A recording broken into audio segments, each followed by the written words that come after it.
Hello, my name is Brant Hunt, and my channel is Discerning What is True. And today is the 25th day of December 2023. And what I'm going to be doing today is be reading from a particular work by Alvin Kuhn. The title of the book is called The Shadow of the Third Century. And the particular chapter I'm going to be reading from is chapter 8, The Hatred of Philosophy. So I appreciate you being here. I hope everyone's having a good day, and hopefully we can get through this today and see how this works out for people as we try to continue to educate people here and how um, the church has created what I would call the literal interpretation, along with their teachers and preachers, to misguide people from finding the truth. In his The Beginning of Christianity, page 180, Fisher rants against the aristocracy of philosophical thought, the notion of an oligarchy of philosophers, end quote. Learning held exclusively in the ranks of those who have by righteousness and virtue earned it from life, saviors, that's Sabors, too readily of what the Gospels have held up to scorn as Pharisaism, which the Christian mind has been conditioned to hold in contempt and load with continuity. Continuity. And of course, the plea of the great Plato that was still ringing in the ears of intelligence of society in those early centuries, that the state should be presided over by philosophers, find little acclaim in Christian thought. For the church had turned in bitterness and implacable hostility against all philosophy, and perhaps still look for a returning Jesus to set up a millennium kingdom on the throne of theocratic universalism in Jerusalem. That's still being taught in the churches these days. You see, that's. I'll just give you an idea. They haven't changed their plan. We have none of philosophy or philosophies in our glorious religion of the Spirit, was Tertullian's irate outburst. And Tertullian is a church father, one of the early church fathers. What I mean by fathers is one of the leaders within the Christianity religion. Our religion is not for the few haughty scholars, it is for all of God's simple children. You see, the idea here is for the simple again. But that means that those at the top rule over these too, you see. And it seems as if his idea must have included the thought, the simpler the better. The church should be reminded of his words today. Quote, what indeed has Athens to do with Jerusalem? What concord is there between the academy and the church? Away with all attempts to produce a motley Christianity of Stoic, Platonic, and dialectic compositions. End quote. The truth is that Christianity went on to become just about the most motley and variegated religion in history, since it has to make endless compromises and adaptations to every variety of religious systems that it encountered in overrunning Europe. Indeed, it began as a most motley aggregation of widely differently cults, you see, and as will be shown very shortly, introduced elements from surrounding religions. Fisher enlarges on the assertion he makes that in Christianity, God, in all his love, God in all his love and compassion for sinful man is brought near to the apprehension, not of the coteriot of philosophers merely, but to the humble and ignorant, end quote. So I wanted to show something here to you. This is not part of the book here, but this is a book that I had when I went to seminary. I went to Erskine Theological Seminary in South Carolina, which is a Associate Reformed Presbyterian Church denomination. There are only one. In other words, the ARP denomination, as far as I remember, is approximately, I'm thinking it's around 40 to 45,000 people are members of that denomination. So it's not a big denomination.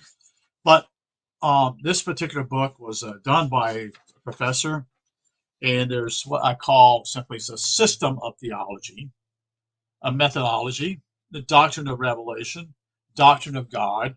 When they talk about revelation, they're not talking about the book of Revelation. They're talking about God revealing himself through his son. You see, the theological anthropology, the doctrine of Christ, the doctrine of salvation, the doctrine of the church, the doctrine of last things, the doctrine of the Christian life, and then the creeds and confessions.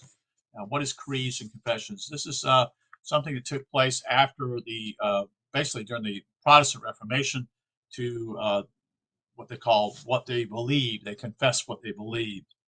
And then there's a appendix on what we call the creeds and confessions. So there are different creeds and confessions from different groups. That is in the Reformed faith. And when I mean Reformed faith, I don't mean one particular church. I mean in the Reformation, so to speak. So you're going to have a Calvinistic bent, you're going to have a Lutheran bent, that type of thing. You have what I call also, systematic theology, which is, all this is developed by man, but this was developed by not, how would I say it? They built this apparatus. You see, they built it by quote unquote their doctrines. They're men of doctrines who created this, who schemed their way into fooling people as though it is being somewhat educated, which it is. It is somewhat educated, but it's man's doctrines. It's nothing to do with God. And what they do is they look at the literal interpretation of Scripture, and then they build upon it. And there are many, many books that are involved. You can do Amazon's. You can go to Amazon and look up systematic theology, and there are many, many, many men who have written books on systematic theology. This is what it means. It's a system of theology. It's a system of how they see the Bible as being, how it is their presupposition and how it is literal. You see. As hundreds of other apologists make exactly the same assertion, we have here the text for the discussion, which does not seem ever to have been undertaken in a completely dispassionate and critical spirit, and which therefore stands in need of just that sort of treatment. For to handle it in the simple and naive fashion of the Christian defenders is, at a glance, seems to be dangerous fatigus. No one writing in this mood, which is too easily seen to be the result of sheer bias, has had the perspicacity to catch the patent asininity that is only thinly hidden beneath the surface of this thought situation. For the very presumption in the thesis that represents God as being more devoted to the welfare of the economical and mental lowly masses than to his more intelligent grown children, by that very token argues that he is more loving interested in ignorance than he is in intelligence. And that actually, folks, is an oxymoron statement. Because God is intelligence. God is way above anything that man can even think about. Okay? So this is what is preposterous when you think about it. It's an oxymoron statement. It basically is what it's doing is simply is looking at the perspective of God as though he's very benevolent. He's looking out for his children, so to speak. But in reality, they twisted it, meaning that they created a religion and in a way to actually cheapen the grace and everything about who God is. They water down the whole thing. Okay, that's what they did. It shows him favoring the former and rewarding their failings more than his more capable offspring. Well, a lot of that comes from Augustine. Augustine created a lot of this stuff also, which is considered the father not only of the Catholic Church, not only of the Reformed churches or the churches of Reformation, but also even the Eastern Orthodox Church, although the Eastern Orthodox would be a little bit more distant somewhat from that, but they would still see him as important because they came out of the Catholic Church themselves, the Eastern Orthodox. And mainly because simply is that they oppose, well, one was their language, the difference between languages being Latin and Greek. And then the other would be simply is to do with what we call the um, the big schism that took place with I'm trying to think of the word. It's artwork in the churches, and that was considered an idol by the Catholic Church. But yet there were also idols in the Catholic Church if we think about it in that if you think about it in that way. Anyway, I've gotten a little bit off the subject here, but anyway, to win his best blessings, you should forego all deeper study. Remain in a childlike uh, innocence and receive that outpouring of divine benevolence and beatitude which the All Father prefers to bestow on babes, while the wives of the earth philosophize in vain. What he's again is saying simply is that God is looking out for those who are less fortunate. And God doesn't have any favorites here, folks. That's the other thing. That's another oxymoron statement. God looks at everyone in equality. Doesn't mean he doesn't care. No, I'm not saying that. I am saying simply is that he's giving preferential treatment, you see. And that is gone over. See, that's not true. To win his best blessing, you should forego all deeper study, remain in childlike innocence, and receive that outpouring of divine benevolence and beatitude which the All Father prefers to bestow on babes. Sorry, I just read that. It does not impute the genuine rationality of this point to realize that within modest limits, book study and mental gymnastics may end in befuddlement of mind and a certain stultification of vision, and that an attitude of simple expectancy on the part of untrained minds may invite some of the clearer perceptions that fall to naive thinking. It is true enough that the endless disputations of philosophers have too generally yielded little or sound or practical value and failed to decide momentous issues for human understanding and assurance. But if this much labored opinion of Christian writers is in any remotest sense held to as a real truth and fact, why then has the movement in actual performance declared it to be baseless? If deep and lifelong study of theology really yields less than the instinctive intuition of childlike faith, why, one asks, has the institutions of Christianism seen and to be desirable to establish thousands of theological seminaries and academia? Correct. It's another. You see, why would they build? In other words, why are they so concerned about this? Yet, they're pretty simple, but then yet they also have built these theological seminaries and academias. You see, if faculty of school-bred philosophers are a treachery source of useless maundering over abstrusianisms that only befuddle the simple mind, why have them? They are highly expensive. Why not let the babes in wisdom reach the simple faith of Christ from their cradles and playboxes? Evidently, the Christian movement itself distrusted the maximum of simplicity, you see, except to use it as an appealing sentimentality when that approach could gain a point with the masses, because it itself reverted to the despised pagan habit of study of philosophy and the discipline of intellect. And not only that, but it took up the very systems of pagan philosophy that were as a stench in the nostrils of Tertullian and other fathers and built its later emphasis of rational theology upon them. You see, that's another thing we live into today. We prey upon those with sentimentality. That's what we do. We do this everywhere, especially the West. Oh, I feel sorry for these people, such and such. There's nothing wrong with that in some ways, but the problem is simply is we've gone to the other extreme. It's like a pendulum. We go one extreme to the other extreme, and we've gone that extreme in the last, well, probably 50, 100 years approximately. We hear again and again that Christianity was a religion of the heart, in sharp contrast to pagan philosophy, which was all mind and no heart. Here, Fisher dissertates on this on page 541. The contrast between Christianity as a religion of the heart accessible to all, regarding with special compassion the poor man and the outcast, and the creeds of philosophy, which gave precedence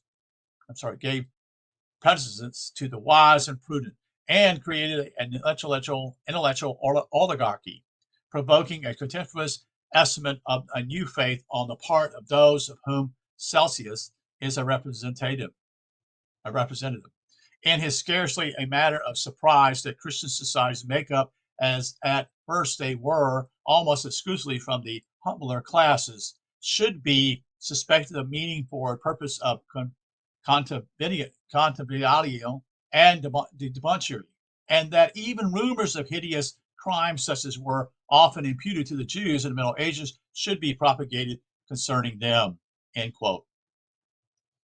If we recall the simple fact that the Christians of the early days were at about the level of present day, what we call Salvation Army intelligence, we shall have no difficulty in understanding the low estimate put upon the church by Celsius, Pliny, Seneca, and Suetonius, and other cultural minds of the day. But here, as always, the emphasis is on the contrast between the poor who have heart feelings and the few who have cultivated intellectual interest in religion and philosophy. And here's a question. Did they pursue what I would call those who were of the heart, who were not educated, in order to prey upon them, to take from them? No, I'm just asking this question right now. Did they prey upon these to all actually lead them astray in a way, and to basically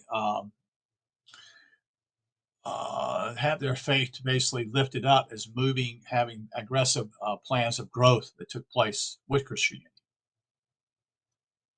Maybe they understood that basically that the majority of people, if not the majority, the overwhelming majority, would not be able to handle even philosophy. So they chose this route, you see. That's questions. That this was a tremendously impelling motive for the inception and growth of Christianity should not for a moment be overlooked. It is one of the truest keys to the comprehension of the influence that combined to give Christianity its initial impulse. And it is of more than common significance because it is a question that still agitates controversy in religious circles. To the oblivious question, which is the true or the sure guide for religious faith, the intellect, that is, or the heart, in what B.A.G. Fuller, in his History of Philosophy, calls the soft-headed sentimentalism that so largely makes up conventional religionism. The religion of the heart gets the affirmative vote, you see. But in the opinion of hard-headed, that is, thinkers emancipated from the traps of naivety, the intellect would win the decision.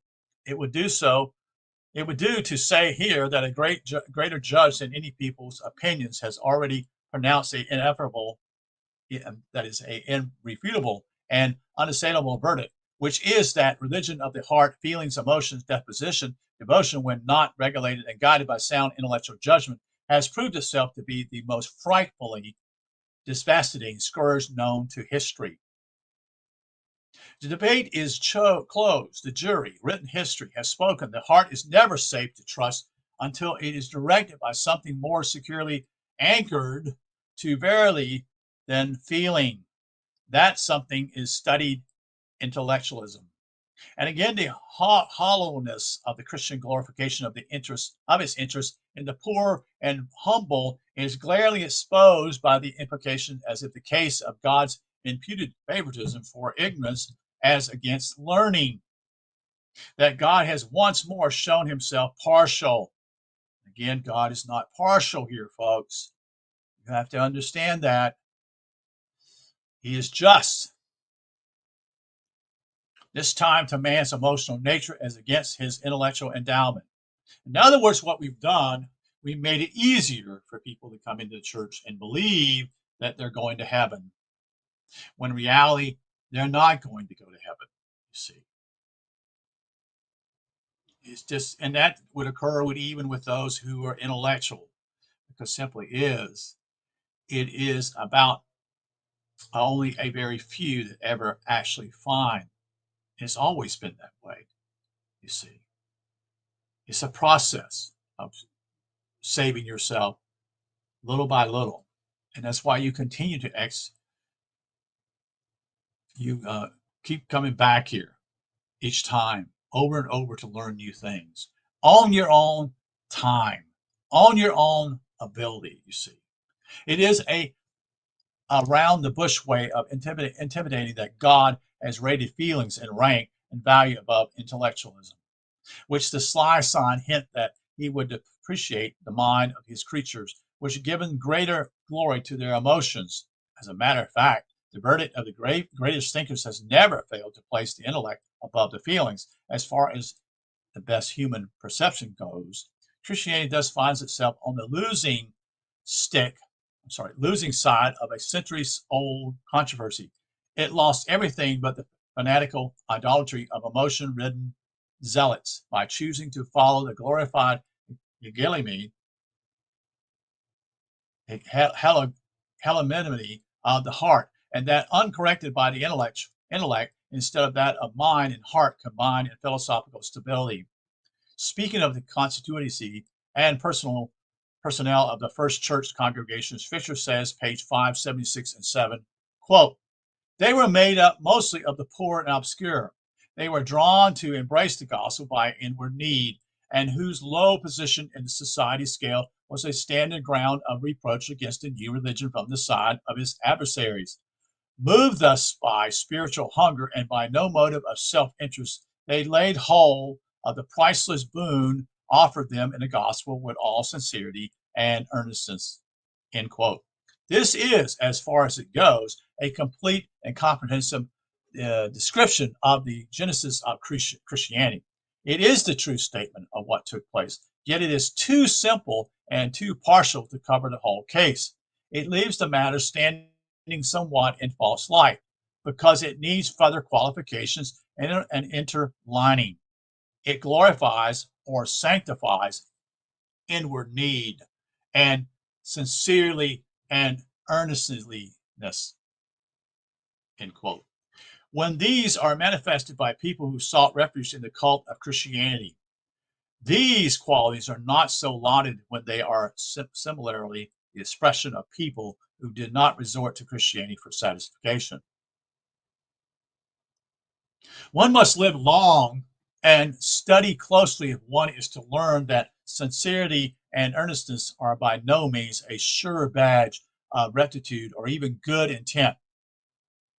Certainly, they have never in history been a sure badge of intelligence.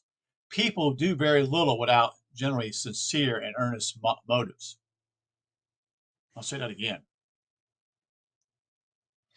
People do very little without generally sincere and earnest motives. There's something always in it for myself, you see. It's something, is this going to get me is this going to give me a good job? Is this going to get me more money? Is this going to do such and such? Is this going to allow me to have a happy life? All these type of things, you see. This comes with baggage, you see. These qualities do not present guarantees of the good of what they motivate. The inquisitors, now looked upon as worse than ferocious beasts of cruelty, no doubt were sincere and certainly were earnest, wasn't they? Most inhumane savagery can claim the activation of the two general laudable qualities. Nearly all bigots are sincere and earnest to the point of repulsivism. What this volume is aiming to substantiate is precisely the human fact that a body of normal people of humble humble station, I should say, and low intelligence, hungry are, as all human interestedly are, for a saving religion, laid hold of a body of high ethical and spiritual wisdom, and incapable of interpreting it in the esoteric sense, corrupting it through ignorance into a corpse of belief. The obvious literal preposterousness of which has wrecked a world, especially the Western world. That's my thoughts here, the Western world. Even Fisher has to pause a moment, pulled up short by his sudden remembrance of how deficiency were these early devotees of the new popular faith in page 580. Quote, if they disclose dark features of human imperfection, they at the same time give one a glimpse of the mighty power of that new religion, which we now know was not new in a single feature, which was laying hold of the poor and the untutored, and was beginning its work as a leaven in the midst of a corrupt and decaying world. End quote. What, what our intent here is to present for the first time is that the very movement that Fisher takes to have been a beginning of the rise of true light out of the surrounding darkness was itself basically the clearest evidence and manifestation of the darkness, and indeed a movement downward to greater darkness, you see, or at least further blind groping in the murks. Surely it was no beginning of a tide surging back to the light. As it moved on, it sank ever deeply into darkness and crystallized the works of darkness into a hard mold that held the fluid spirit of mankind bound in unbreakable incrustation for 2 millennia. A movement that can be truthfully so described is no movement towards the higher star of truth. Says Gingenberg in his work previously cited in page 150, and speaking of the creed, quote, in the first place, it was the work of ignorant folk who obviously can scarcely take in anything above ordinary inventions and inflations, end quote. But he adds, the simple folk can make nothing of the venerable formulas and rolling phrases of ancient cosmology without some help from the Greek schools. Quote, accordingly, they applied them, that is the principle of Greek philosophy, to the premises of the faith and to the suggestions which they draw from the religious sentiments of the ignorant, end quote. Gingenberg says in page 165, not only the learned despised the ignorant Christians, they were disliked by the bulk of the common people as well. If this is in any measure the strict truth, it would seem to place the Christians as the lowest of the lowly, even below the common people. This faith should forsook over the eyes of good Christian people today who go on under the bland assumption that those early Christians were the misguided, vilified, and persecuted embodiments of the highest godly virtue and holy courage. It is clear that as writer after writer admits, they were the very dregs of society. Like Christendom, many spokesmen for the faith had abstracted glory from this very lowlessness, counting it the prime evidence of divine ordination that wisdom came not through the learned, but through the spiritual firmament amid the lowless. What this hallucinating infantation has cost the world is beyond calculation. And how narrow and self-hallowed being this arrogance of ignorance, this pride of mental poverty, as Dewey calls it, can become is shown by Gingenberg's statement a few pages later, further on page 170, that the early church, quote, as a depository of divine truth, she saw in every pagan an agent of the evil one. And the mere idea of equality of treatment with paganism for herself was like an outrage which necessitates alone and could force her to tolerate, end quote. The dictionary definition of this attitude is, quote, bigotry, end quote. Celsius doubtless spoke with a jeering sharpness of his famous description of the personnel of the early church, or the church at his time, the 3rd century. Quote, it is only the simpletons, the ignoble, the senseless, slaves and womenfolk and children whom they wish to persuade to join their congregations, or can persuade. Wool dressers and cobblers and fullers, most uneducated, vulgar persons, whosoever is a sinner or unintelligent or a fool, in a word, whoever is God forsaken, him the kingdom of God will receive, end quote. This is from C. Glover's Conflict of Religions in the Early Roman Empire. Says Edward Carpenter in his pagan and Christian creeds.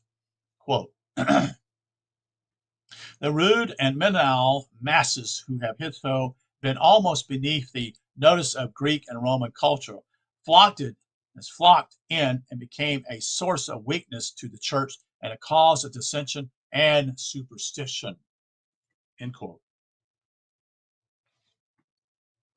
Von Moschahan says that, quote, by far the greater part of those who embrace the Christian religion, and this is infancy, being men of mean extraction and wholly illiterate, it could not otherwise happen but that a great scarcity should be experienced in the churches of persons possessing the qualifications requisite for initiating the ignorant and communicating instructions to them with a due degree of readiness and skill. End quote. And I don't know if I shared this, I may have shared this earlier, but here's the key. When I was young, the churches were very much involved in trying to get children into the church. They had things such as what we call vacation Bible school, which was done during the summertime here in the South, and I'm sure elsewhere in the country, but it was done in the summertime, and it was basically aimed to get children to get involved in crafts and telling stories about Jesus and all those tinklets and trinklets and what do you want to call it, and little stars and all these little things to get the children who are basically innocent. They don't know what's going on. In order for them to eventually get them into children's church later on, and if not that, that eventually would lead them to be a dependable member of their church that they're always giving in many ways, either by money that comes from their pockets or through them doing good things, supposedly for teaching or doing things around the church, whatever you name it, okay? But they're using those people too, you see. You have to see that. They use those people. I watched people here in my own younger in my life watch myself be used by these people. And I watched others that were done the same way. I discounted it. I kept thinking, well, this is okay, da da da, and but yet it did not excuse the quote unquote pastor from him being somewhat ill treating those who were uneducated, so to speak. And that's not an axe to grind here. That's not what I'm talking about. But I'm trying to point out here how people are used.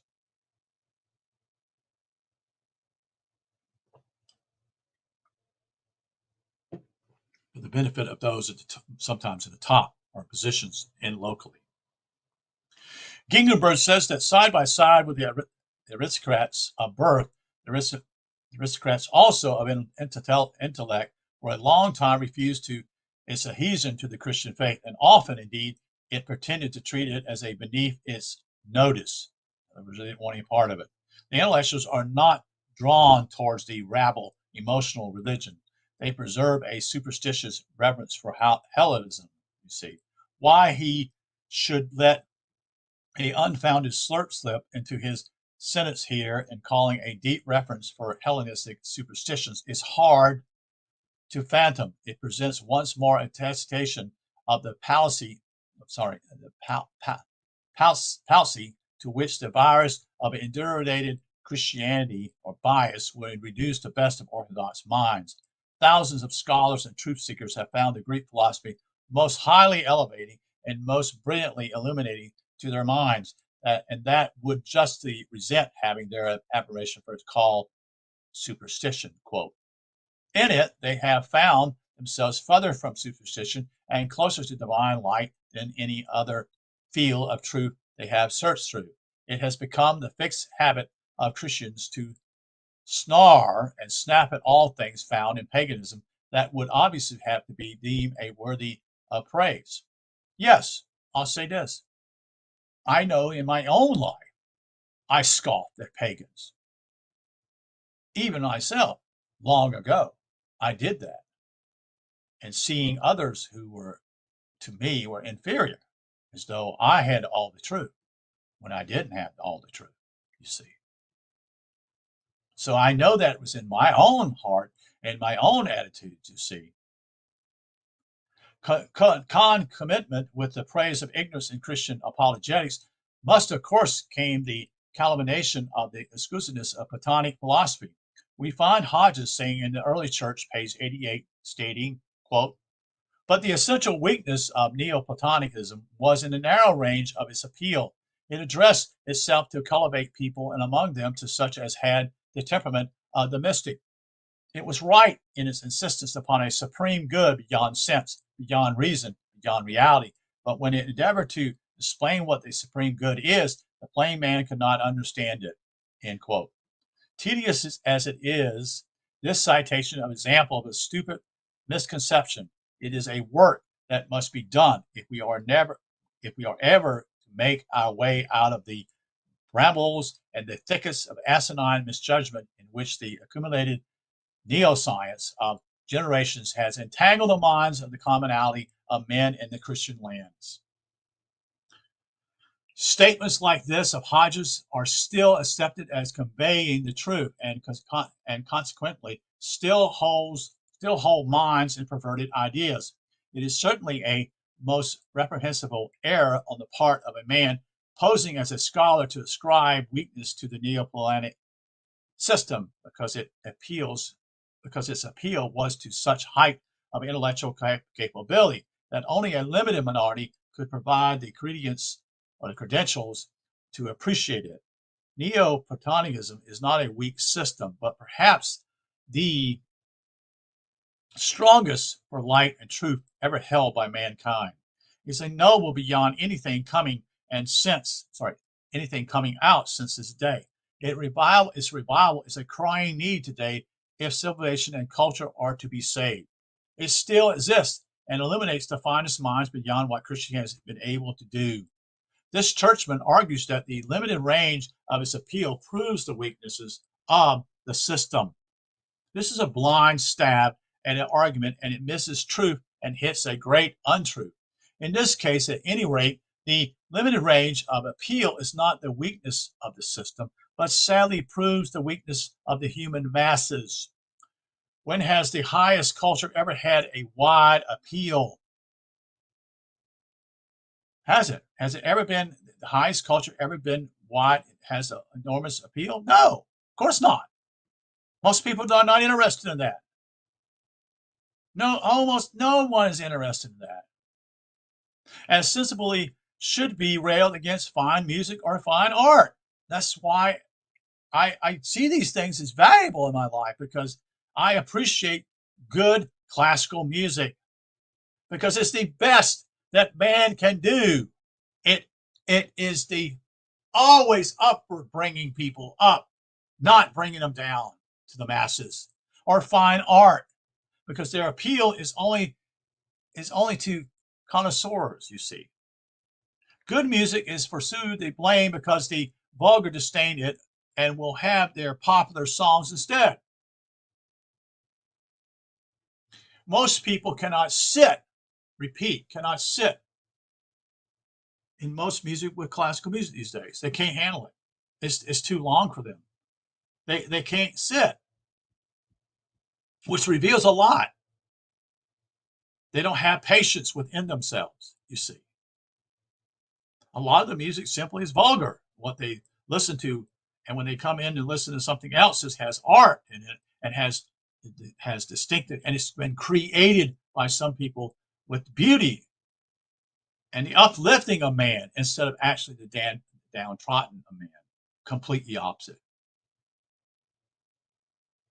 Just so surely did early Christianity disdain high Platonic philosophy and swing away in abandonment of lower excitability to the jazz, quote unquote, philosophy of weird apocalyptic fervor and the cult of personal divine savior that swept it down to the level where only the meanest could find an elementary institution in its meshes.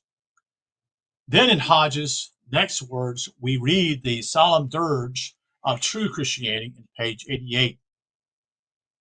Quote, the Emperor Justinian closed the doors of the academy at Athens and the 7 philosophers, who alone represented the Neoplatonic faith, took their books and sought the hospitality of the East. End quote.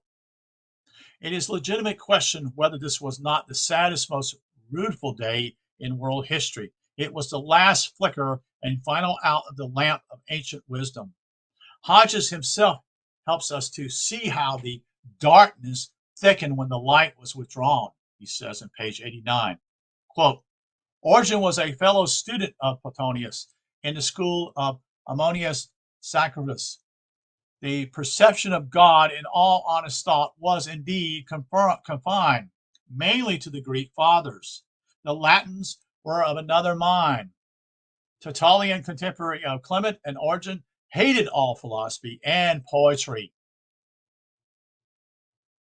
This was in part by reason of his temperament, but also in an equal part by reason of his ignorance. End quote. What do you think these things are put up aloft? We don't even have this in, I'll just complain here. I'll just say this right quickly.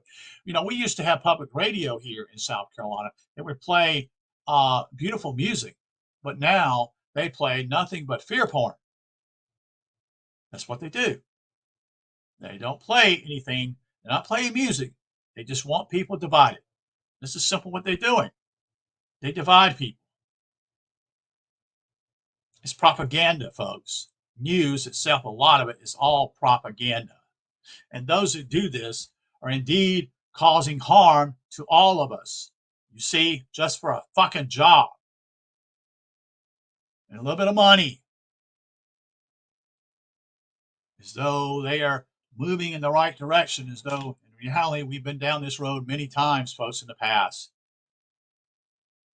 This is further corroboration of the claim that Christianity, as developed in the Roman West, bore little of kingship in spirit and rationale with the higher Christianity that was in womb in the Hellenistic East. It is by no means only geographic and historical, geographically and historical difference and external influences cause a Greek Christian ecclesiastic system to arise and take its course in independence of the Roman Christian system. Yes, indeed. Yes. That's what I was just explaining here earlier. Eventually, the Greeks left the Roman system. That was the Eastern Orthodox. The two were not readily born of the same stock and parentage, I should say. Or if the Western stemmed from the primitive Eastern, it did not long maintain its perennial heritage and characteristics. It soon became a wayward and degenerate offshoot, abandoning philosophy and rationalism for a arrogant emotional pietism that could only save itself from frenzied excesses by being held to the restraints of a disciplined reason. These failing it plunged down into the abyss of irrational faith that swept it on to its long career of unparalleled inhumanity.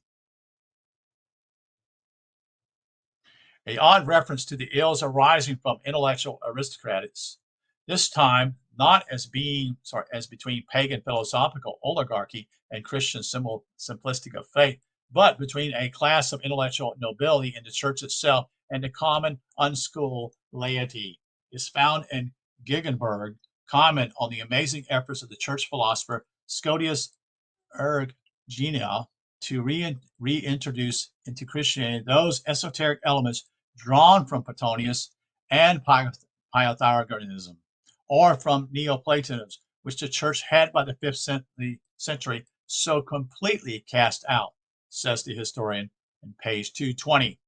Quote, Scotius Erigena indeed took good care to emphasize the difference between his theology, which was he said, vero theological, as well as vero philosophical, and the popular beliefs. As a matter of fact, the doctors who joined with Gottschalk, there's Rabanus, Marius, and Hittmar in the dispute over predestination or the effects of the consecration of the Eucharist, take no interest in the ordinary believers, nor do these ordinary believers take any interest in them.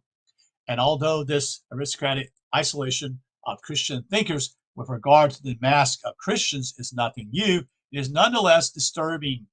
Not only will it favor the theological virtuality, which plays with empty words and juggles with abstract ideas so remote from all religious experience and concrete reality that it is so much lost time, but it will also turn the intellectuals of the church aside from their real duty, which is to instruct and enlighten the ignorant, to safeguard them from themselves and the suggestion of their millennia, and to make them better people. End quote. Some ideas have need to be noticed. Erigenia conception that true theology is identical with true philosophy is precisely what this essay proclaims and endeavors to validate. Religion fell into debasement when it divorced itself from philosophy, as will be argued presently. Again, Erigenia took care to let no one labor under the delusion that high spiritual, mystical, and rational theology was the message the church held for the unteachable masses. He stood true to the esoteric tradition. Next, it can be admitted with Gegenberg that the aristocratic isolation of the intellectuals can become a priggish and a snobbish thing, distracting the learned from their duty to the common people in the way of real instruction. For the mental delights of true philosophy can become absorbent and enthralling to a competent mind. But as to this danger, a bit of practical wisdom could dictate a safe handling of the situation. After all, somebody must devote their entire time to the business of learning truth and seeking to formulate it organically. Woe to that society that will pull its intellectual aristocracy, away from its consecrated efforts to keep the vision of truth glowing brightly and put them to teachings the semi-capable and the idiots. The true esotericism contemplates the existence and function of licensed grades, standing between the glowing light at the top, able to catch its clarifying gleam and qualified to transmit it on the lower levels. The lesser mysteries are to be formulated in the lineage of the greater, but come forth as reflections in the medium of lower intelligence, which will be able to comprehend nothing falsely, but all as truly as it is lower capacity will permit. Ancient esoteric competence knew that learned doctors cannot impart their profound intellectual sensing directly to the multitude. The best they can do is to pass it on to a select group of proven competents who may, that is, people who are willing, to think, who may in turn impart it as successfully as may be the grade below them. True understanding of recondile learning must proceed from the few on the summit of the mound down grade by grade until its light will at last reach the lowest, but it is inevitable that it should lose some of the luster at each step of descent, just like a ladder. The very sons of God lost a degree of the divine soul light as they descended plane by plane from the infernal into mortal flesh. The great Greek Egyptian wisdom gave this out as one of the noble truths. Christianity has lost it or violently contorted it into a bizarre doctrine of the fall of the angels with little left in it of its basic anthropology significance. Thus, high knowledge loses its clarity and brilliance at each step of its descent from its gleam in a philosophical mind to its murky obfuscation in the dull minds of the unthinking. The multitudes see through a glass darkly or in a mirror blurred by ignorance. The thinker has a more polished glass. If it is not, so then all academic learning is an imperativism, as indeed the early Christians factually considered it. Another worthy historian of the religion noticed this intellectual oligarchy, which held the skirts of its deeper learning above the dust of the lower mental ground. Dean Millman, M-I-L-M-A-N, says in a site here, page 36, that, quote, the unity of the deity becomes not the high and mystical creed of a privileged senatorial or intellectual oligarchy, but the common property of all whose minds are fitted to receive it. All religious distinctions are annihilated the jurisdiction of all lower deities abolished, end quote. Many writers simply say that Christianity made the higher truth the common property of all and placed a period there. But Milman was not off his guard to be caught in such an errant a statement. He saves himself by adding, whose minds are fitted to receive it, quote. If Milman supposes this to have been the merit of Christianity, that it was still more meritorious in paganism, for the pagans built instruction solidly upon the conditions of fitness to receive it, and the Christians shortly abandoned all such care and tossed the pearls with utterly prophetically to the maggot dogs. Scripture says that. You don't throw pearls to pigs. You don't. What it means simply, they're not going to respect it. They don't understand it. They'll think it's something to eat, or more, they won't understand it. That's what That's what he's trying to say here. And the scriptures even says that. Milman remarks upon the remarkable union between the highest reason and the most abject superstition which characterized the age of imperial Rome, end quote. Noting that, quote, every foreign religion found proselytized in the capital of the world, end quote. Overlooking the fact which might have surprised Milman had he known it, that many of these cults, as the Mithra, the Orpheus, the Isaacus, the Dionysius, the Vatican, the Manichaeans, and others, instead of inculcating, as he supposes, errant superstitions, were in fact teaching in general those same high and truths by which the best Christianity has its essay to incorporate into a system, but soon had to abandon it because of the ignorance of their people. There is nothing to be wondered at in the fact that great Roman Harvard groups perpetrating the secret wisdom that Christianity was soon to dishonor and to murder by turning it loose upon the rabble multitude. New York City, no doubt, London and Paris present a similar situation today. The permanent comment is that, quote, remarkable union, end quote, between highest reason and the most abject superstition does not exist. The two are incompatible.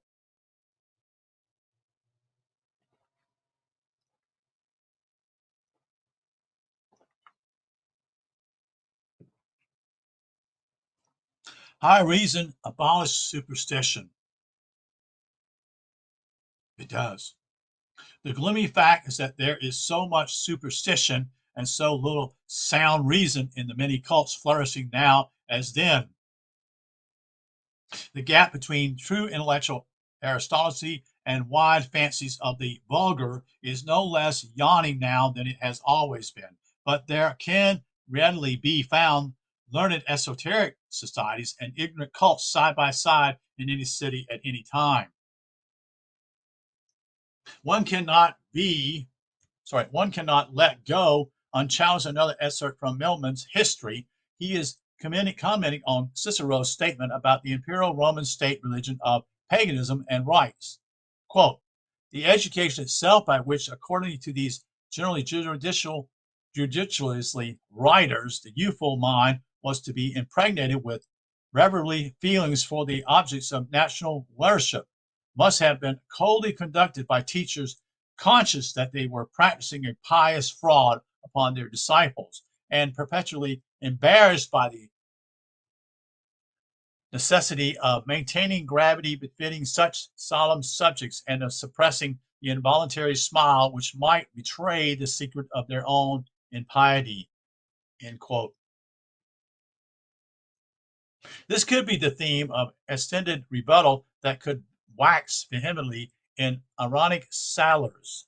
Already we have noted Celticus' vigorous allegation that the early pious Christians flooded their catechisms with such concocted stories of holy miracle as any nursemaid would be ashamed to tell to children. Now we have the modern historian charging the pagan teachers of youth with imparting such baseless fables that they have difficulty in keeping sober countenance. But surely it is invidious for any Christian to accuse another religion of perpetrating pious fraud upon its youth, when every Christian chronicle had sadly to narrate the glaring fact of the commission of the same or far worse pious fraud by centuries of Christian teaching without a parallel in any other religion. Indeed, pious fraud is a perennial characteristic of Christian history, a motive found active in every period of existence. One has but to peruse such a careful and documented work as Joseph Wells called Forgery in Christianity, or a mountain of proof. One cannot read Gerald Macy's lifelong studies without being depressed with the prevalence of insincerity and chicanery at every turn. 100 sources add to the conviction. No brief, of course, is made here for pagan failings. The teacher made themselves already have lost the esoteric sense of the mystery allegories and myths. Representation of these things had no doubt already in paganism became caricatured. It probably has to be considered a sad fact that hardly at any time has the high and luminous conception of the great science of esoteric truth and allegorical domination, adumbration of is held true and clear for its extended period.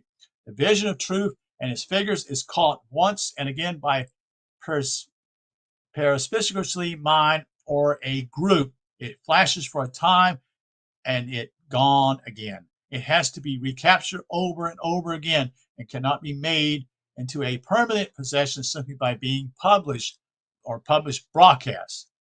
If the efforts of pagan teachers to impart some degree of clear comprehension of ancient rites, I should say, and symbols in any more ludious, pathetic than the attempts of the average teacher of a Sunday school class in the ordinary Christian church to explain to her proteges such a doctrine as the Trinity, the virgin birth, vicarious atonement, the Immaculate Conception, and the other items of theology, that young minds conjure up questions about they must have been ribald indeed. And after all, there is a wide gap between the effort to give to children the venerable constructions of sage wisdom, which hold the promise of a priceless emancipation of the mind when finally comprehended, and the conscious attempt to put over a gullible children a code of what must be known to be symbols and nothing more, with the fell assertion that they are historically realities and the allegories are actually historical events. One is a necessary stage on the road to final instruction. The other is unpardonable and heinous. If anything could excel in criminality of pious fraud, the entire cycle of stories and fabrications, including whole gospels and epistles that have had to be styled pseudonym pigmentation, that have been invented and fostered on gullible generations to uphold the transmogrification of spiritual allegories into alleged history. It would be nefarious penetration indeed. The pagan temples of youth need only have experienced difficulty in keeping a straight face of sober gravity if they were knowingly passing off the myths and fables of their religion as historical events. Whether they're guilty of that procedure or not, we have not the data to pass judgment. It is quite more than likely that they left that comic performance to the Christians. There is a decided hint as to the incapacity of the masses for response to more cultural presentation, to what we call, and Fisher's remark that tragedy interests only a minority of cultivated persons. The Greek comedy and the Roman plays of the same order had a large measure of popular favor. The subjects of the comedy were borrowed largely from the licentious stories of Greek mythology, but the pantomime gradually usurped the place of almost everything else in the dramatic line. The art of expression through movement and gesture was carried to a marvelous perfection. The dancers were beheld with enthusiasm which knew no bounds, and the mimes were commonly of an unchaste and even obscene character. The vulgar then as now, and now as then, will flock to their amusements. Divine philosophy, then as now, was wooed by the few. It is a criterion of judgment on Christianity's historical influence that after 20 centuries, this phenomenon of social and cultural life in Christian countries manifests to about the same degree. There is significance also in Fisher stating that human rights and human equality were the vague theories of a few philosophers. End quote. If it is the philosophers who have stood for human rights, implying their recognition of the dignity of the individual. I'll say that again, folks. This is so critical, even for the Western mind. The dignity of the individual, not the community, the individual. That's what's being warred right now upon America and all the West. It's not anymore involved with the individual rights. It's now to do with the community, you see. But we won't go there. Plato was unquestionably right in saying our kings should be philosophers, but Christianity threw out the philosophers, you see. It is possible as a logical inference then that Christianity is largely responsible for the denial over so many centuries of individual human rights, and that such rights are dangerously jeopardized again today. According to Fisher, page 219, the depravity of the population was so great in the first century that the noblest men took refuge in Stoicism. Quote, if they did not try suicide. At all times, thoughtful and observant men in later life despair of achieving human betterment, dreamed of hopefully in youth more ardent idealism, and adopt a Stoic attitude of mind. The low predilections of the multitudes are perhaps more painful to cultural people today than even in the times of Roman despotism. Amen. Yes. You can't talk to people about anything anymore, folks, because they're so dumbed down about everything. All of life, they're dumbed down in the West. That's my take. Because people don't know anything. So how do you teach people anything? Because they're dumbed down. There's nothing there anymore. They can't even articulate anything from a way of actually being somewhat even logical, because they can't even figure out 2 + 2 = 4. Because they've been taught that 2 + 3 is 4. It's okay. It's okay for Johnny to be wrong, you see. That's what they taught here in the last 30 years in America. Bullshit. We're more concerned about his feelings than we are about truth, about what is right and what is wrong.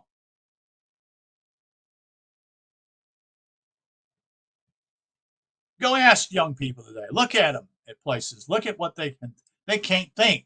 They cannot think on their own.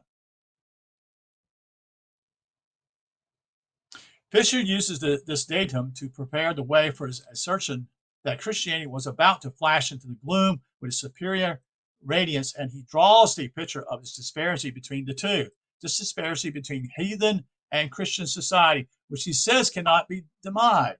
It mainly due to the fact that under the heathen regime, the objects of worship were the imperfect creatures of human fancy, meaning the gods, and worship was itself largely sensualist, while under Christianity, the objects of religious faith correspond to the true idea of perfection, and worship rises to an unseen world. Things exactly like this have been written all through Christian history, and no one in all that time has dared to say they are not true.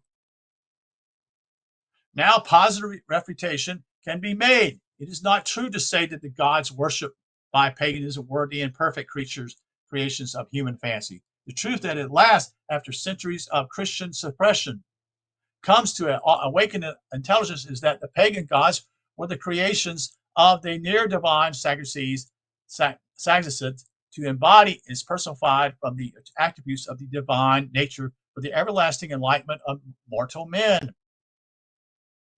If untutored and unimaginable folk could not see through the figurism to the cosmic reality prefigured by the personification, they would intensify the characters, but would still be moved in statutory ways by their conception of them as deities. The last degradation of the typists came when the Christians turned the divine figures entirely into the status of humans, making actual human beings out of them, as in the case of the Christ, the Logos, and the 12 facets of Christian divinity.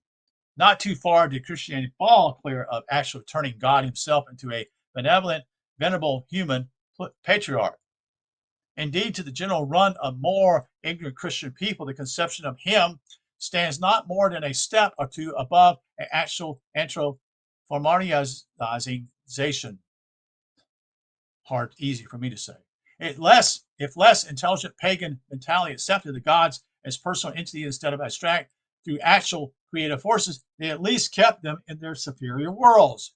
It remained for Christian ignorance to sink them into the abject level of living humans, or more truly did the pagan gods picture the true idea of perfection. End quote. For man, then, the character and career of Galilean has done, seeing what an eccentric picture comes to form when the Christ allegories of old scriptures have been transmogrified into this supposedly biography of a living man. Ancient peoples never lacked the true picture of an ideal perfection, for it was presented in every nation from the earliest times. From the picturization, every grade of intelligence would draw that level of understanding which would best minister to his cultural minds. To his cultural needs. It could miscarry to ruinous consequences only if its representation should be completely reduced to human character. This last stage of the degeneration was achieved in Christianity. Kirchner, Kershner, in Pioneers of Christian Thought, page 105, says of Polonius that his philosophy was intended for intellectual highbrows only, and he cared nothing about the common people. The very form of such a statement savors badly of disingenuously. It intimidates the philosopher's scorn and contempt of the common people. But this is in truth an unfair assumption. No one believes that a man so wise as Polonius, one of the world's three greatest thinkers, despised the common people. In fact, you surely knew they were as much and as truly the sons of God as was a philosopher. But he also was wise enough to know, as any philosopher knows, that the system of dialectic rationalism by which he was able to discern and to represent for the human mind the principles of deified wisdom could hardly be comprehended by the masses. He wrote for them no more directly than does any universal doctor in philosophy now. Of course. Now, that was over 150 years ago. This book's part of this stuff. Not 150 years, 100 years ago. The art, what he's saying simply is it's only for those who are gifted that have the ability to think.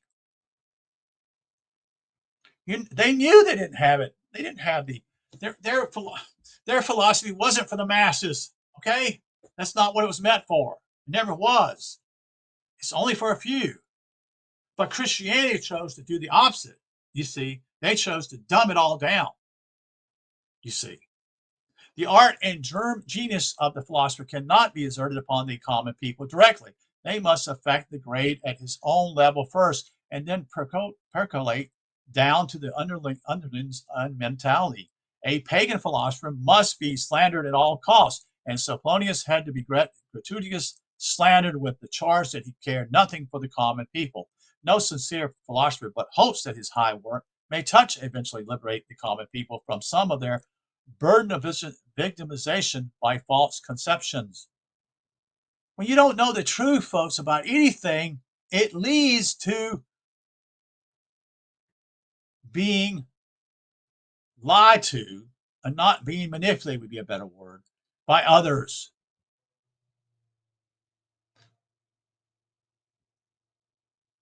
But inasmuch as they would probably stone him if he labored with them to change their errant, popularized misconception at first hand, he keeps to his ivory tower while they work in the fields.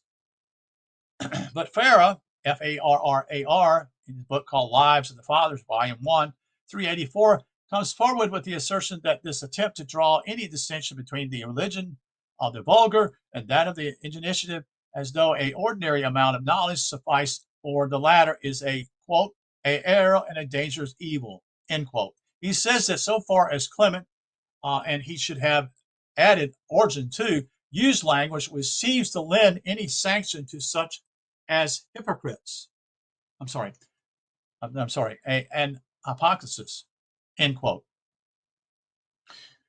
So far, he lent countenance to a tenet which became a fatal source of spiritual pride and usurping tyranny. The answer to this must be direct denial of its truth. The spiritual pride which naturally acutes to any person developing lofty and elevating mystic and intelligent insight and understanding can be entirely justified and honest, for it is a pride that walks with its sinister sister called humility. It takes due countenance of its own splendor, reality, but leads to no disdain of those who have yet lacked it.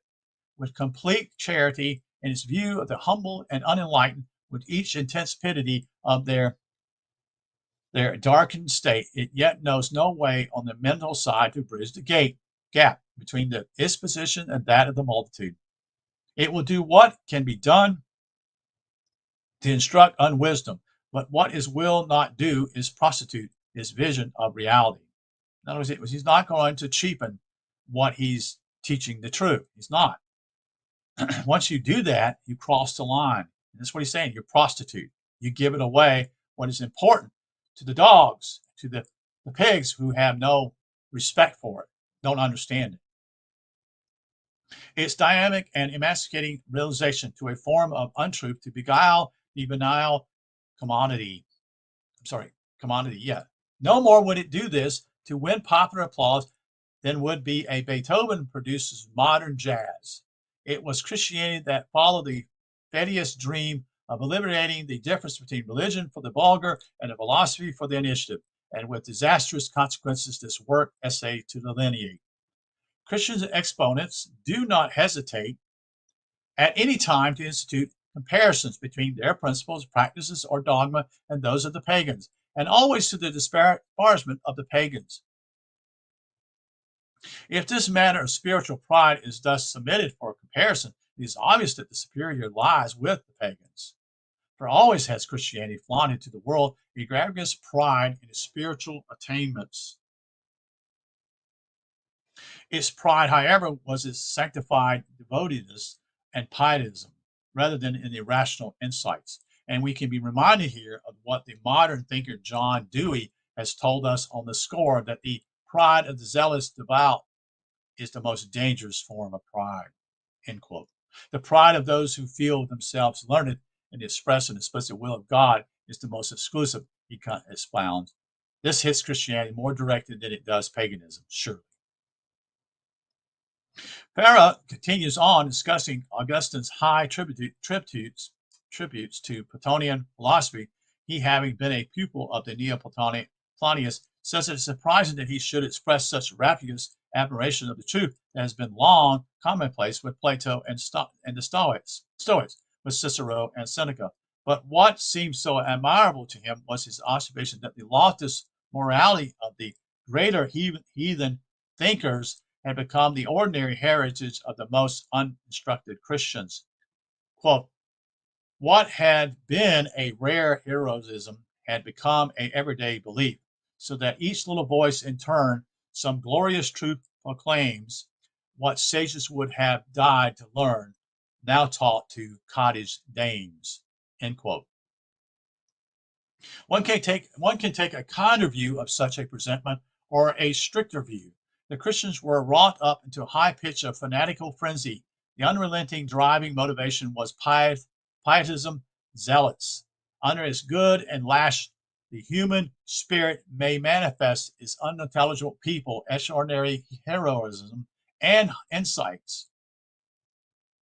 One does not deny these things. What we assert to be the point of sanity in all this is the full recognition of the fact that fanatic zeal in ignorant people does not discredit the sage reflections, insights of philosophical study. The Christian argument almost contends that pious frenzy is far superior to intellectual contemplation.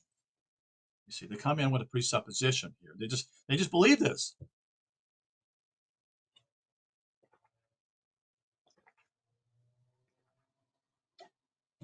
I mean, let's just talk here. You see, this is not from the book, this is from me. They believed that Mary and Joseph were real people. They believed Jesus is real. They believed that they lived on this earth. Yet, somehow, Mary gets impregnated, but not by Joseph. And she has the baby Jesus. Folks, I've never, I'm just going to say this straightforward. The people say, oh, that's a miracle. No, it's not. It's not reality. It's a story. It's a story for you to see something different. But there are people out there who will fight you over that. They may even kill you for this when you say something of that nature because they believe that God did this, that Mary became pregnant without any sexual relations with Joseph. You see? And everybody believes it because it comes from the priests, it comes from the pastors, you see. And they know, No, they don't know. They're deceiving you, you see. It was a contention with my own mind. So that doesn't make any sense. But I kept saying, well, I'm a Christian. I believe this. See, belief was like, oh, I have to carry this belief. When it doesn't make any sense rationally. But it does mean something different. It's maybe something to do with esotericism. Maybe it's something to do with not John, but Joseph and Mary and Jesus going to Egypt. That should be a red flag. There's something there. But they didn't go there literally. It's a story to reveal something else, deeper.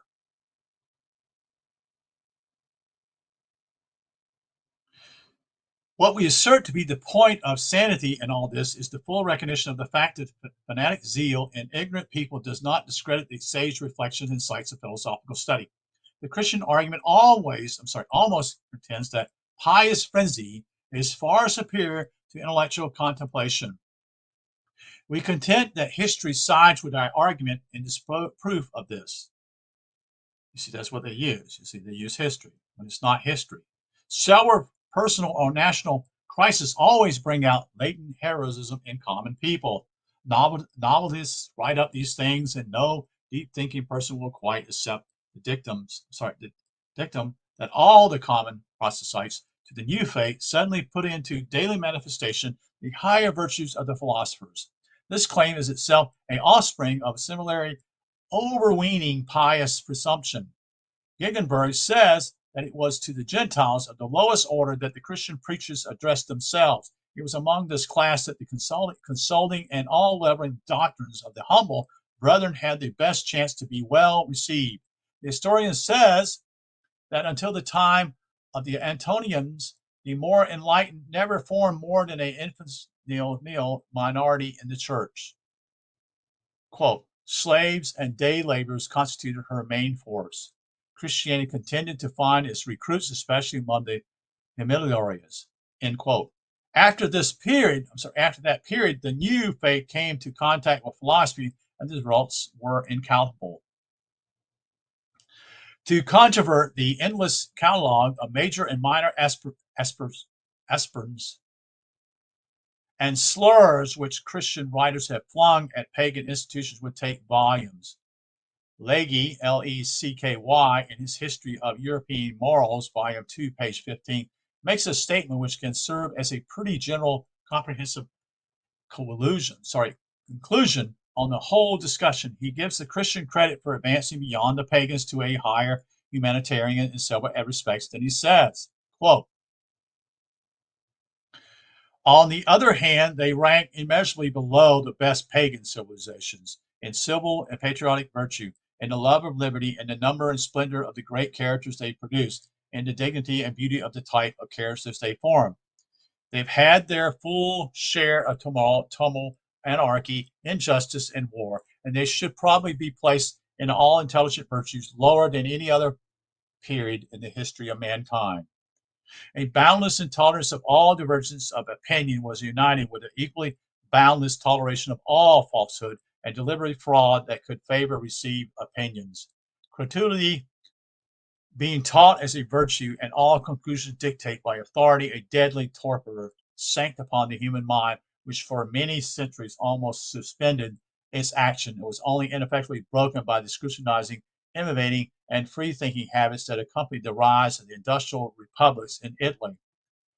Few men that are not either priests or monk would not have preferred to live in the best days of the Athenians or the Roman republics, in the age of Augustus or the age of Antonians, rather than in any period that elapsed between the triumph of Christianity and the 14th century. End quote. The main point sought to be established here is that in what Lecti calls intellectual virtue, the Christian movement was the expression of a deterioration that it carried to the lowest mark in all history. Lecti's well-deliberated statement asserts nothing less than that the Christian ferment passively the human mind with the deadliest blight it has suffered in the civilized historian period, albeit it still contended that it was the glory and praise of Christianity that it ministered to the humble. It must be realized that there was something intrinsically wrong with a mental ministration to lower minds that would set them in bristling intimacy to that in which proves to be a even more dynamic ministration to minds of vaster capacity. This study is largely directed to the investigation of the forces and influences that converted the Christian populace as the ferment spread into hatred of philosophy and learning. Logically and naturally, the antagonists of pious zealotry would be assumed to be irreligion, apostasy, atheism, moral evil in general. But here we face the odd situation that this enemy that Christian fervor bore down upon was a thing ranking as the very summit of human estimation, rational philosophy, and intellectual transcendence. Christianity set itself from the start in bitter hostility against the highest rated cultural influences in the world. The religion that claimed to be the purest, best, and noblest in history attacked the purest, best, and noblest in the human culture. This adduces to a damaging refutation of practical all Christian claims. It is at the very least a startling anomaly.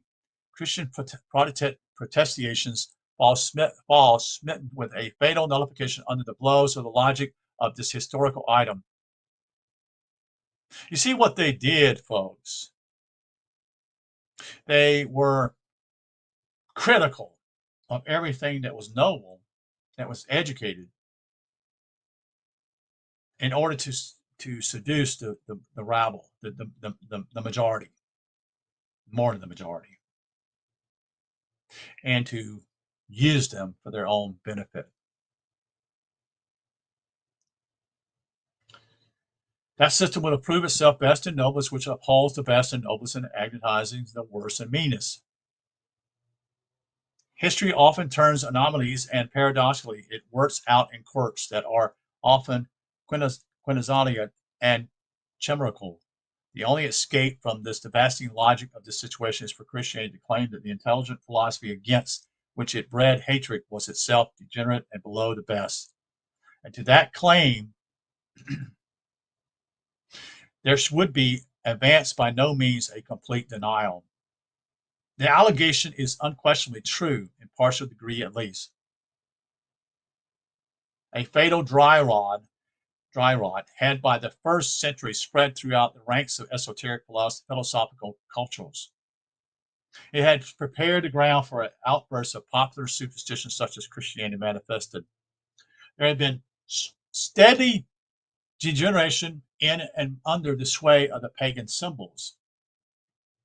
Vision had failed, understanding had flickered to low ebb, the noble grip of divine philosophy on leading minds had relaxed, and superstitions crowded in as true comprehensive mystical realities faded out. Once more had human insight, sharpened to the extraordinary keenness in one of history's general periods of enlightenment and uplift, dimmed the way to dullness and obtuseness in the ebb of a great cycle. The magnificent Greek philosophy came as the expression of human genius when its light and its power flared out at their highest. Christianity came as the expression of that human genius when its light and power had burned down to their dullest embers. And that is the end of the chapter here. And I appreciate you being here. This will be that was the end of chapter 8. The next chapter I'll be dealing with will be chapter 9. And this will be called From Religion to Philosophy. Thank you for being here. I hope that has made you think a little bit here on a deeper side. And I appreciate you being here. And again, I'm sharing this because I feel that this needs to get out there. You see, it needs to be pushed out there for those who have a desire for the truth. You see, and unfortunately, very few people have a desire for truth. And we live in a day that most people don't desire truth. There is so much noise out there, but it's all fake. It has no sustainability. It has no strength at all. It will fall, and that's why people struggle today in many ways. So thank you for being here. Appreciate it. Hope that you had a good Christmas day, the 25th day of December, 2023. Again, reading from the book from Alvin Kuhn, The Shadow of the Third Century. Have a good day and have a good night. Take care.